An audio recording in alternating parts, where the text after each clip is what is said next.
Hello, Leo. Welcome to Dove and Serpent Tarot. My name is Paul. If Leo is your sun, moon, or rising sign, this is your tarot card reading. Remember to hit the like button, leave a comment, consider subscribing to the channel, especially if this reading resonates with you. If there is anything you would like me to pray over, or meditate upon, or send positive energy toward, please let me know. Now, this is a general reading, so try to be open and receptive to whatever may come through during our time together. I am merely the messenger, and I ask you to connect directly with each of these cards and use your own intuition to take you beyond the details that I provide. And remember, Leo, that the most important part of any tarot reading is you. And we start with the Lover's card. Now, put your pitchforks away. This doesn't have to mean romance, okay? It might. Sometimes it does. But this is a card of choice. I feel like this is you feeling like you are absolutely 1,000% committed to something, right? That you have a deep bond, a devotion, a promise that you've made, an oath that you've taken towards something, okay? I think you're somebody who won't break a promise. I think you're somebody that, you're somebody that won't make a promise unless you really know that you're going to follow through. This is a card that says you've committed to something to the exclusion of other things, okay? There's something in your life that you've said heck yes to 1,000%. You've made the choice. You've made the commitment. Okay, now we'll put some more cards out. We'll see what you've committed to and how it's going for you and other energies involved. But you're the kind of person that you will give something all you have. You'll give it everything you've got. And if there's any part of you that's like, well, maybe I don't know, then you wait, right? This is a full-on, full body, heart, soul commitment. Yeah. So let's see how it's going for you. We're going to put this card into the context that it deserves. We have a Fool. Okay. We have a Tower. Interesting. A Six of Swords. We have a Prince of Cups. We have a Three of Cups. Oh, you're going to be celebrating. You are going to be celebrating for sure. We have an Emperor card. A Four of Pentacles, fire and earth, a lot of fire and earth. Something is sort of collapsing and we're rebuilding. Maybe what's collapsing are your limitations, right? Everything that would have held you back from this commitment. And this is perhaps a new, maybe it's a commitment to yourself, but it feels like it's a new start. It feels like it's a refresh or a reset, okay? We have a Two of Wands. Are we going to get more earth? Yes, double card, more earth, Capricorn, earth energy, fire, earth. You are recommitting yourself to something extraordinary, something that is very ambitious. It doesn't seem like it is romance at all, really. It seems like it's some kind of art or creativity. It's some kind of a project, or maybe it just really is, a recommitment to your life. A recommitment to the things that matter to you. Saying yes to something, and then of course the Fool is free of all the baggage that's been holding you back. I feel like this is a little bit of spontaneity, a little bit of your willingness to kind of go against the grain a little bit, or to go kind of off trail a little bit, because the Fool's coming off of that Six of Swords, right? That blueprint. And maybe this is the realization that you've kind of gone off the edge of the map a little bit here, okay? You've reached a point in your journey where there really isn't a precedence. There really isn't there isn't any kind of familiar road signs or signposts and that sort of thing. So you're kind of off the map in that more scary kind of territory. Yeah. Let's select our mystery card, bonus card, confirmation card. This is a random card from the Smith-Waite Tarot. This is the factor infinite and unknown. We're going to set it down right here and put Jimbo, the Lizard King, right there on top of that card. We're not going to look at it until the very end.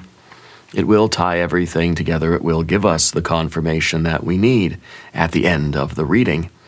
If at any moment during this message you feel like you might know what that card might be, put your prediction in the comments down below the video. Now, as we look around the room, we see 1, 2, 3, 4, 5 major arcana energies. Okay? We see a lot of fire and earth. We see a lot of air right here in the middle, this is very interesting because to me it feels like there is really nothing certain about this except for your certainty, except for your commitment. Everything else is kind of like, I don't know. You're kind of flying by the seat of your pants. You're winging it, right? The only thing that you know for sure is that you're not giving up. The only thing you know for sure is that this is the path that you've been called to follow. This is for you. So that's kind of what we're clinging to, is that inner certainty, that inner commitment, that devotion and that love, that yes, And I think it's going to work out very well. We have our majors, a lot of majors. We have fire, we've got water, you've got air, and you've got earth. So you have a very balanced spread. It seems like there's a lot of major arcana energy here. I feel like this is a situation that really is forcing you to do a lot of shadow work, a lot of spiritual work, a lot of karmic work, a lot of evolution. The Fool is kind of traveling light. This is the second card of your spread. It's the battlefield. This is where your quest really lies. And the Fool is kind of that spontaneity. The Fool is free of all encumbrances, no anchors, no knots of karma tying up the Fool, right? Kind of maybe even starting over in a way, starting fresh, okay?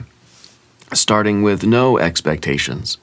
I think you've reached a phase of your life where you're kind of there's no familiar territory here.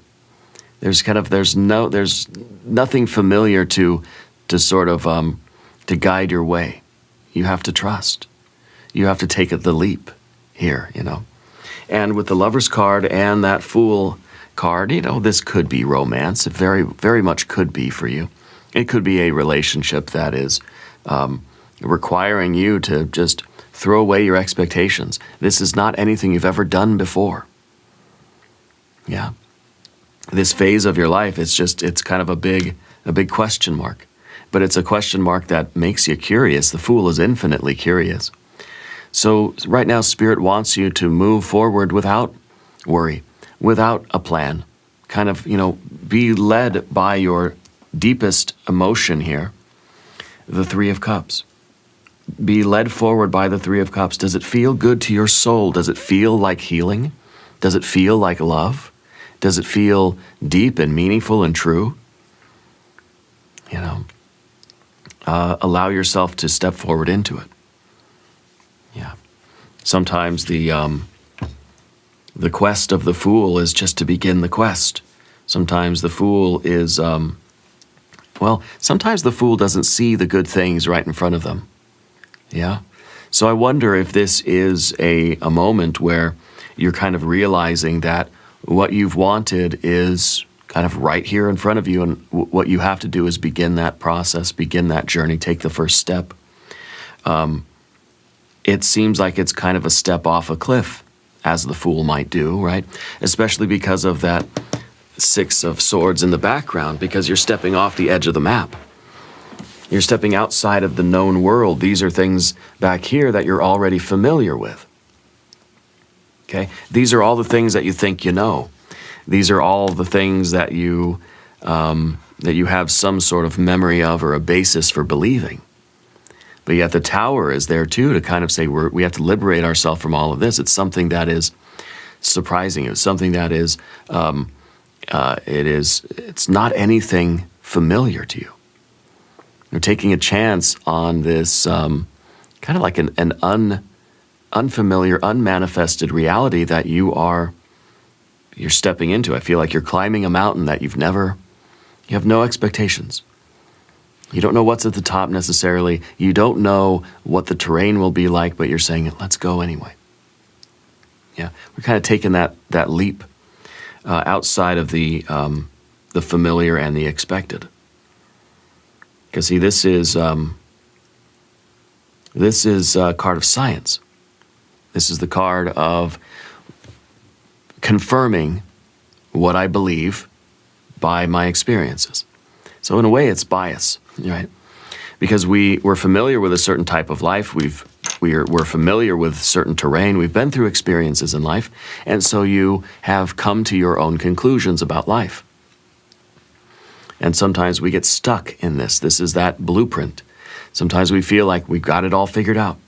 Or we feel that the experiences that you've had in life are complete. That your understanding of you and of your life is complete. I think something's surprising you right now. I think that you're finding novelty in life. You're finding a whole realm of experience out there that you're not familiar with. These are the old roles, the old routines, your old understandings. And there's nothing wrong with these. This isn't like a 10 of swords. It's a very functional knowledge of the world. I feel like you're stepping off that cliff and you're embracing the open air. You're embracing the unknown. You're embracing the feather on the wind, the cork on the cosmic ocean kind of feeling. Not clinging to the familiar or the expected. Not clinging to what we thought we knew about the world, but allowing this, whatever this is, to unfold in its own authentic way. But I think that you had to overcome some inertia. You got a tower underneath here. This is an inner enlightenment. This is a bolt of lightning. This is a pivotal moment in your spiritual development. The tower, it always feels like a bad card. There are no bad cards. Every card has light and shadow. The shadow side of this card really is that there's a fear of change, that there is a fear of uncertainty, that this is the fear that life is out of our control. This is the fear that outside of this little bubble of my experience, there's all the scary stuff, And so sometimes we keep ourselves locked up in a tower because it's safe in there. And the light side of this card, the part of the shadow side, is that this is change that tends to happen to us, but really happening for us. But it's kind of an unexpected change. It's a sudden enlightenment. It's a spontaneous kundalini awakening, a spontaneous, spiritual activation. It's a spontaneous or an unpredictable, an unplanned, an unexpected, sudden change in your life. Of course, this is under the surface, so we kind of look at it from the internal point of view, But the light side of this card is that what's breaking down, what's collapsing, is clearing space for the new. Okay, so it's kind of like you're realizing that there's a whole world out there beyond what you have already experienced, what you're already familiar with. The Six of Swords are things that you already understand. You've already experienced these. They're not novel anymore. Okay, and in a way, the Six of Cups the Six of Cups is going to be hopefully our mystery card, because I think that's going to be the right addition to our Three of Cups. But the Six of Swords is sometimes the understanding that what you think about will be what you attract. So we have that sort of flow here in the horizontal axis of the path of the dove. What you believe to be true is what will be true for you. Okay? Your thoughts create your reality, because your thoughts then sort of subtly influence your behavior. Okay? Thoughts and feelings here. We have thoughts that are well organized. We have thoughts that are, perhaps experiencing the world as a harmonious place, a place of love and beauty and joy. And of course, that's what you're going to be stepping into, is beauty and love and joy, and delight and celebration and abundance. So the Six really is the living in harmony with the process of change. Okay, so this is a mind that is very well structured and a life that's very well structured, but as is being emphasized by our Fool card, it's a life that is open to change, open to new experiences, believing that there is more really good stuff out there. Okay, believing that your current knowledge, your current set of symbols, your current experiences of life are vastly incomplete. The Fool is always seeking novelty. The Fool is always looking for more experience to then add to that bucket of experience. Okay, so this is something that really is, it's good for your soul, whatever it is that you're committing to right now. Okay, but that Tower is, it's really it's a life-changing feeling. It may feel as if what you thought you knew about the world is crumbling down. It may feel like something has really opened up your eyes to this infinite field of experience that's before you. It's almost like we're in awe of something. I don't know if this is a relationship, if this is your a creative path that's in front of you, or some kind of a career thing that's going on, but it almost feels like this is unbelievable. It's shattering you, it's sort of shaking you to your core, shattering the illusions, really, shattering the limitations that you had on yourself. Okay? I think that this is almost a breakthrough. This is something that is, I think, leading you to really, really tremendous success. And I think that with the Six of Swords, you've already put yourself in that mindset. The Six, it's a number of harmony, of success. It's a number of the sun. It's a number of health and wealth and happiness. I feel like you already put yourself into that mindset. You started this by believing it, visualizing it, behaving in a way as if it was already there. You've tuned your mental frequency to the success that you want. And now it's just a matter of stepping out into life and allowing that to unfold. Doing the work, of course, that's going to bring it about. But having that mindset, I think, is perfect. Having that Six of Swords back here is kind of like saying you've always had that belief, you've always had that plan, and now it's just a matter of stepping out of the mind and into, into the quantum realm, into the spiritual realm, where you're going to manifest all of this, right? But having this as your thought pattern, these are thoughts of abundance, thoughts of success, visualizing, rehearsing your success. It's a divine plan. It is a blueprint, okay? I think the Tower is that sort of rocket ship that's now blasting you off to the top of this mountain. We have the Devil card, who is climbing a mountain. The way you think, this blueprint is kind of like the launch pad. Yeah, and the Tower then seems to be just some force that's propelling you to your success. Yeah. And this is, I think it's happening spontaneously. It's happening very quickly. It's a whirlwind, and it's kind of scary because your life is changing very, very quickly. It's like when that rocket ship starts to really ignite and starts taking you up into space, the Earth gets smaller and smaller and smaller very quickly, and so it's kind of frightening. It kind of, I don't know, feels like you're losing your bearings a little bit. But that's kind of this, the practice. We're trying to breathe through that and realize that this is a process of surrender. Because the Fool very much is kind of floating on the breeze, right? The feather in the wind. So it doesn't always have a sense of direction. It's kind of just not needing one. Believing, knowing for a certainty, acknowledging that this is going to lead to abundance and beauty and success and joy and whatever your goals are. Believing in that. So trying to be okay with the disorientation, trying to be okay with the uncertainty. Okay. So you're trying to live in harmony with this process, even though it may feel as if the Fool is kind of lost in space. Yeah. Your Prince of Cups at the top here. You're somebody who strives to be authentic in a world of conformity. You try to stay truthful to yourself, true to yourself, right? The Prince of Cups is the authentic card, the one who knows who they are on the inside and tries to preserve that. In all the chaos, in all the emotional chaos of life, you stay true to yourself. You believe in yourself. You're someone who tries not to be emotionally manipulated by other people.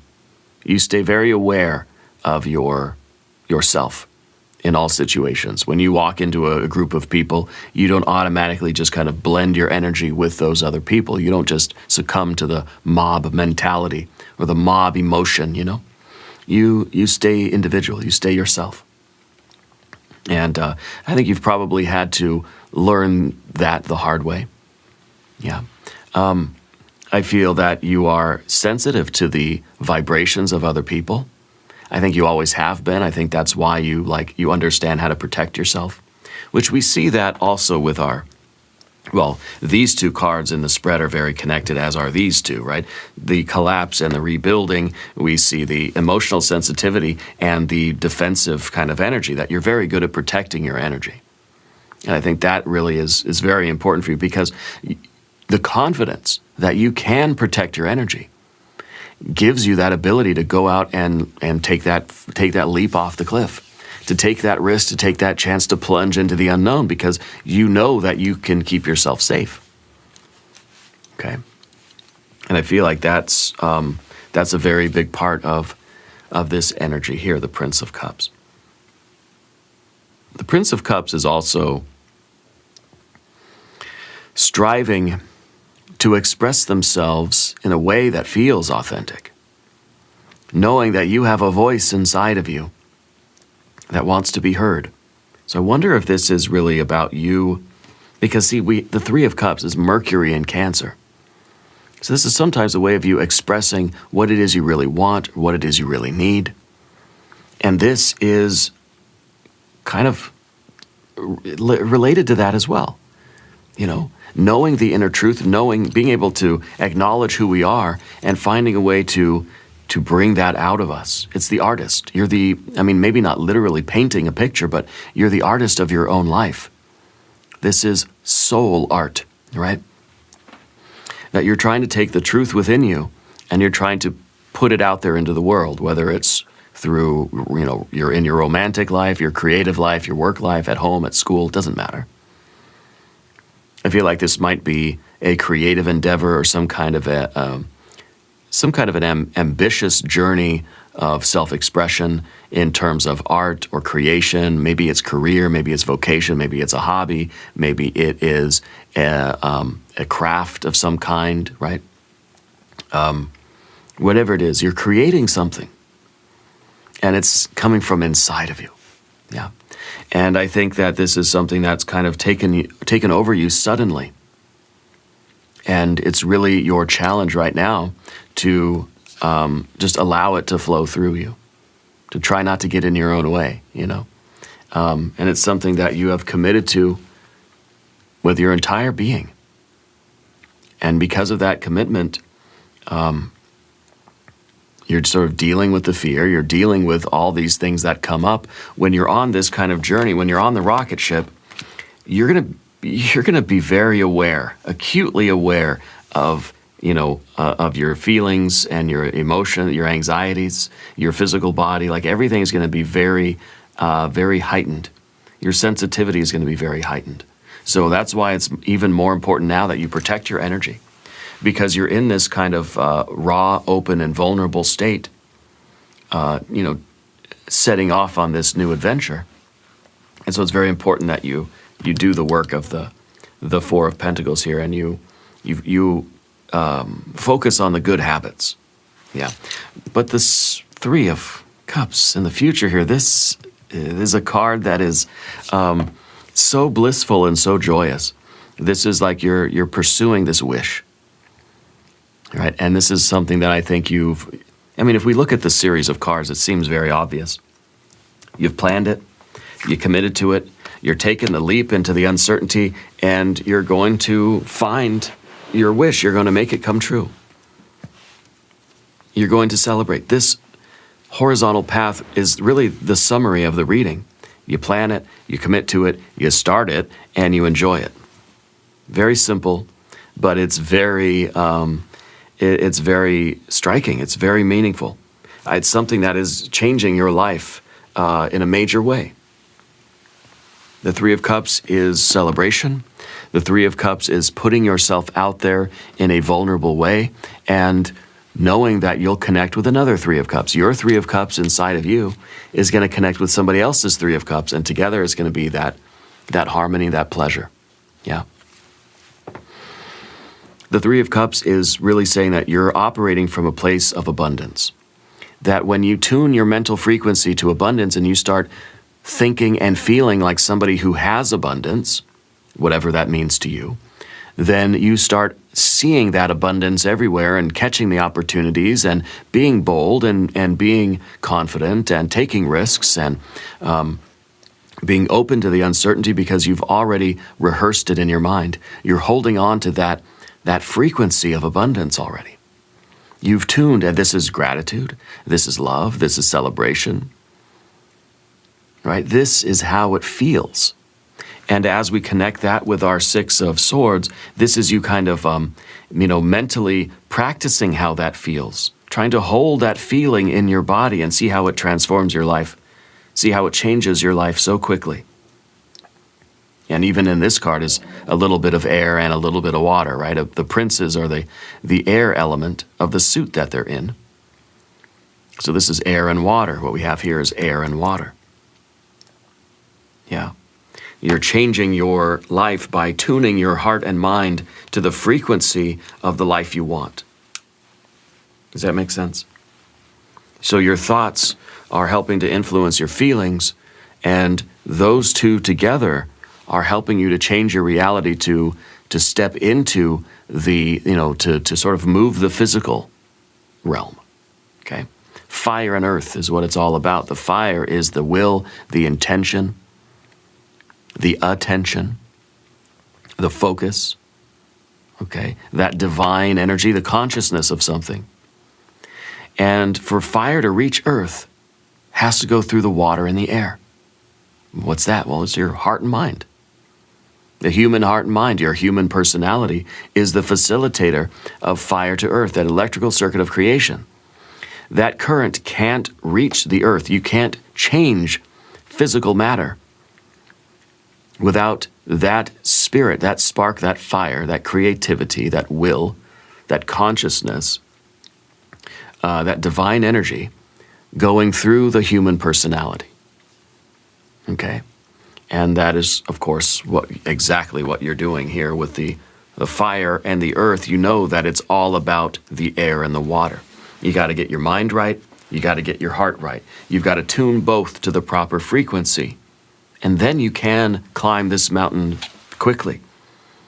Then you can make things happen. But I feel like the Fool is kind of innocently just kind of, we think like the Fool is just kind of some naive, a fool, right? But really the Fool knows the secret, that there's no need to worry about anything. The Fool is maintaining a state of almost like a meditative state.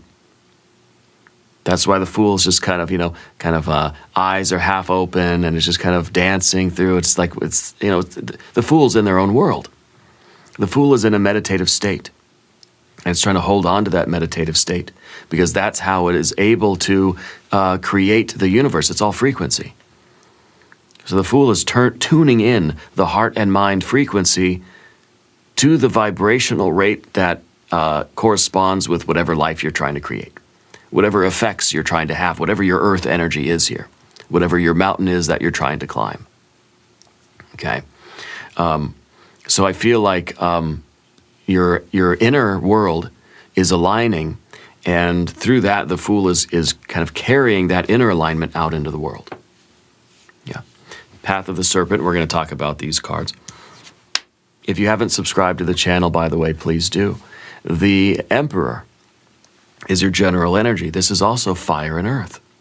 This is, it's the Emperor, it's Aries, it's fire. It's the fourth mystery of the tarot. And four 4, the 4 elements, the 4 directions, the 4 quarters. It represents the structure, represents the first appearance of the manifestation. So the emperor is the one with the confidence that they are a manifester, that they are a magic maker, right? So this is your own inner authority. This is you believing already that this is done, that you have built this. It already exists. It just needs to be brought down to the material plane. And of course, the material plane, the matter, right, moves a lot more slowly than our thoughts and feelings, and than our will and our spirit. The earth energy is the slowest moving of the energy. And so we realize that it's going to take some time for the physical world to catch up to the reality that you already are tuned to. You're already internally, you're already in that universe where this exists. And you're believing it, you're thinking from that perspective, you're feeling the feelings. What would it feel like to be at the top of that mountain? What would it feel like to have the goal that you're after already? Tune yourself to that frequency, and you become a force that can move mountains. That's power. Okay, that's power, because what you are internally aligned with or tuned to, that is what will eventually, slowly, it takes time, that will manifest outside of you. So we have to be very careful. We think, well, I'm thinking of $1 million right now. Well, I don't have $1 million here. The material world takes a lot longer to catch up with your thoughts and feelings. So if you can hold on to that mental state, that spiritual state, of believing that you have the $1 million, what would it feel like? How would you be thinking about yourself? What would be the thoughts going through your head? How would you be living? How would you be acting? What would you be planning and thinking? What would you believe about yourself? But mostly, how does it feel, right? Holding on to that the best you can will send that vibration out to the world. And it'll send it out to your body, and your body will start behaving in a way that it's like your body knows it has to build that. Whatever is your blueprint that you're holding on to, your blueprint, the emotional activation, in tune with this blueprint, then your body starts to create it.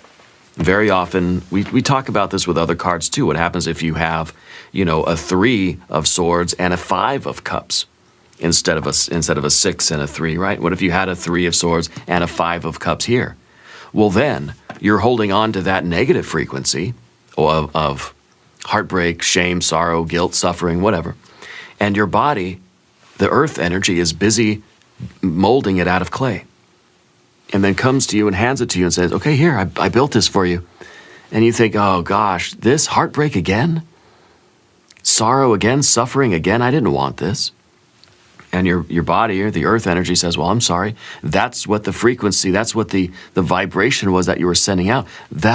Those were the orders you were giving me. And that's what we created. The body is just going to do, the body just follows orders. The body is just following the mind. Okay? Following the emotions, which are following the mind, which should be following the will, right? And so we can reverse that. I think you have the perfect cards here. I really do. It's rare that we get this. These are unbelievable cards because your mind is tuned to success and your heart is activated in abundance. So your body, the earth energy, your environment will start building what this is that you are tuned to. And you are keeping out any thought that is contrary to this frequency. And things are going to just erupt for you in a success that is unprecedented for you. Your body, the earth energy, and it's slow to build. That's why it's just a 4. It's like you're laying the foundations for it. If you can hold on to this attunement for as long as possible, your body and the world outside of you will slowly start to take shape. Yeah, 4 of Pentacles is really the primary earth card that we have.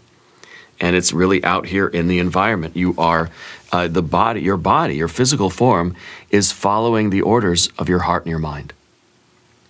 Your heart and your mind are tuned towards success and understanding and abundance and love and gratitude. And here your actions, your feet, are moving you in that direction. You know, what you think of and what you believe, and see, the thoughts alone aren't enough. Thoughts alone aren't enough. They have to be charged with your emotional energy. That's why thoughts and feelings, the heart, mind together, that's what allows your body, your physical form, to start implementing those changes in the physical world. It's one thing to know, I should be exercising more. Yeah, I know, and this is, you know, I want to be someone who exercises, and you think about it in the right way, and you have the right mental frequency. But if your heart doesn't get activated, if you don't have that desire, if you don't feel it and connect it, well, see, that's what a tower really is. A tower is a salient moment in time, an exclamation point in time. We all have events that happen. We all have things that happen to us, most of which we forget. Or we just, or we file it away. See, I'll forget tomorrow that I knocked the bell over. We'll file it away into something that's not all that significant, all that meaningful. But the tower is a moment in time that you are fully present. This is how we form memories. That's why the tower is the card of those memory-making moments. Those moments in time that you will never forget. Because not only was your mind aware, thinking about what's going on, and you're cognizing it, but it has an emotional power to it, an emotional weight. When your body, your heart, and your mind are fully present and engaged and activated, that's when you will imprint that event, that situation, and it will become a memory that you will never forget. It's a story you're going to tell your kids, your grandkids, and your grandkids' grandkids. It's a pivotal moment from there was life before and there was life after. It's a defining moment. That's what the towers are, defining moments. And when you're right in the middle of it, it feels scary. Why? Because your nervous system is activated. Every sense you have is bringing in all the information. You're recording all the details because it has such emotional weight that your nervous system and your brain are saying, I better write everything down. This is an important day. I can't forget anything that happened today, you know. And so that's how memories are created, and that's why the tower events are these exclamation points, these moments of such intense novelty. The salience of the moment, and the Fool is ready for, the Fool is open to that. The Fool is kind of like, you know, all the sense organs are open and receiving all the information. That's why you got to protect your energy in certain ways too. So you don't let in anything that is negative or harmful or kind of contrary to the goals that you have right now. This is a moment that you will never forget. That's how memories are created. That's how we experience. And you know, you probably have this, you could probably do this exercise right now. Think back to the most vivid and powerful memories that you have about your life. And try to recognize how your mind was there, active and present, but there was that the emotional gravity of the situation, whether it was positive or negative, you know.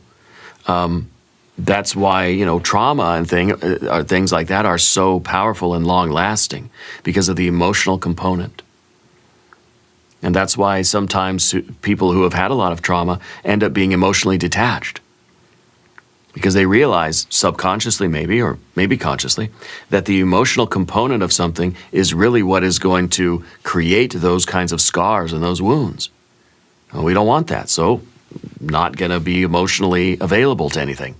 And that way I don't have to go through that again. So the emotion really is the powerful force here, okay? And when the mind and the heart are in that fully activated state and your body is engaged as well, there's going to be a life-changing moment. This is a moment that you will never forget. You're going to tell your kids, your grandkids. It's a moment everything changes for you. The Two of Wands is control, okay? As much as the Fool is sort of out of control, a feather on the wind, you have to have at least a little bit of this control. You may not know what direction your life is going, We may be, let's say, a feather in the wind. We may just be a cork on the cosmic ocean. This is at least you have some kind of a paddle, some kind of an oar that you can at least steer clear of the rocks. The cataracts that you're going to be sort of sailing, around. So the Fool, I always say, is kind of this is a knight without a quest, right? But I feel like this is kind of like, this is someone who doesn't have necessarily everything figured out, doesn't know exactly where they're going or what's waiting for them, or sort of, the direction that they need to take. They don't have the whole thing planned out. They don't have the full map. Sometimes we say the Fool is someone without direction, doesn't know really what they want or where they're going. This is the strength and the confidence that says, I don't need to have a map. I don't need to know where I'm going, because I know that I think what's happening for you is that you're going with that flow of the universe. You're letting the cosmic tides, the cosmic current, take you to wherever this is going to lead you. Okay, open to novelty, open to uncertainty and spontaneity, knowing that you can at least dodge the negative energies. So you're not up the creek without a paddle. You're letting the water carry you, and you're going to use your paddle to get out of the way of those rocks. Okay? So you maybe don't know where this is taking you, but you know that you have some element of control here. The current is taking you, but you have some element of control. I hope that makes sense. I don't know if I'm explaining that correctly.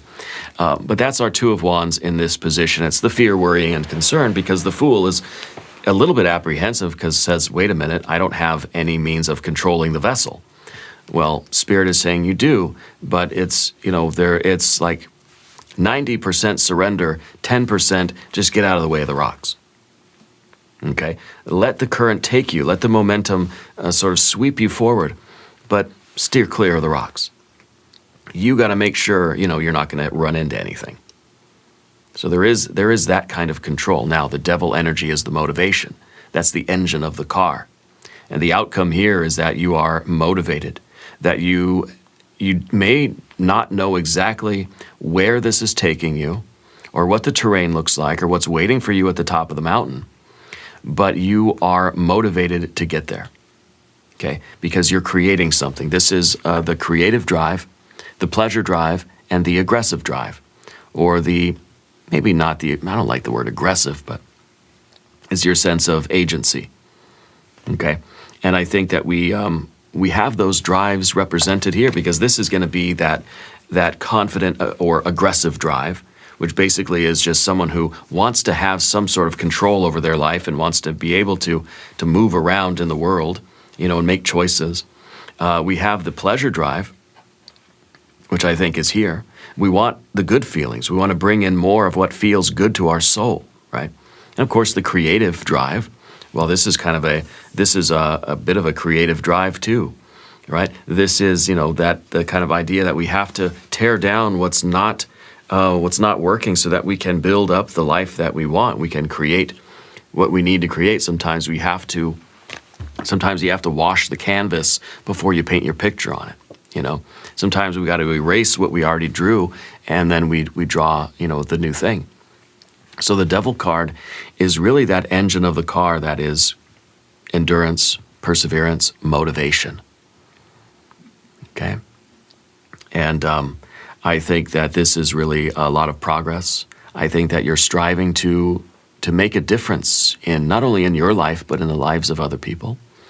I think it's your goal to create something lasting, to build something that means something. Okay? That generative drive. What are you generating with your time here on this planet? What are you motivated to create? Yeah. Anyway, let's look at the mystery card. This maybe will show what you're creating. Maybe it'll be a 6 of Pentacles or a 6 of Cups. It might be the Empress. It might be the Wheel of Fortune. It might be a 10 of Cups, or a 9 or a 10 of Pentacles. Well, if you have a prediction, put it in the comments down below. Let's see what we have. A King of Swords, a fixed air energy. We have fixed water with our Prince of Cups. We have fixed air with our King of Swords. The princes and the kings are the same type of energy, both fixed energies. And this is really about locking in the frequency of your mind and your heart. See, this is, you've locked in the frequency of your heart, right? Lock in the frequency of your mind too. Heart and mind working together. Water and air, see? Fixed water, fixed air. Keeping them in place. Keeping them fixed on that frequency. It's like you tuned in your dial and then you're going to like lock it in place. Lock in that frequency. Don't let your heart mind stray. Don't let other things interfere or change the station or change your internal channel. Change your frequency. Protect your thoughts, protect your feelings, protect your aura, protect your psyche, right? From any influence that's contrary to your goals and your intention and your manifestation right now. Okay? And I think this is really the key. Don't let in any distractions. Don't let in any of the haters or the naysayers. Okay? Don't absorb other people's emotions. Don't absorb other people's opinions or their doubt or their criticisms. Okay? Keep yourself tuned and keep your mind on the plan and your heart on the vibe. Yeah? And your body, your physical efforts and actions will do the rest. Your emperor will do the rest. The emperor is the fortified ego. The emperor is the one who's directing the building of the pyramid. Okay? I think this is a wonderful addition. I think we definitely need this card. We're going to do an extended reading as well. If you want to stick around, we'll do an I Ching hexagram. We'll do some oracle cards. There is a link in the corner. There's a link down below in the video description. New readings for Leo on Mondays and Thursdays. Be sure to watch both readings. Subscribe to the channel if you haven't yet. Leave a comment and let me know where in the world you are watching from. I want you to know that you're the most important part of Dove and Serpent Tarot. I thank you and I love you. And we are all in this together.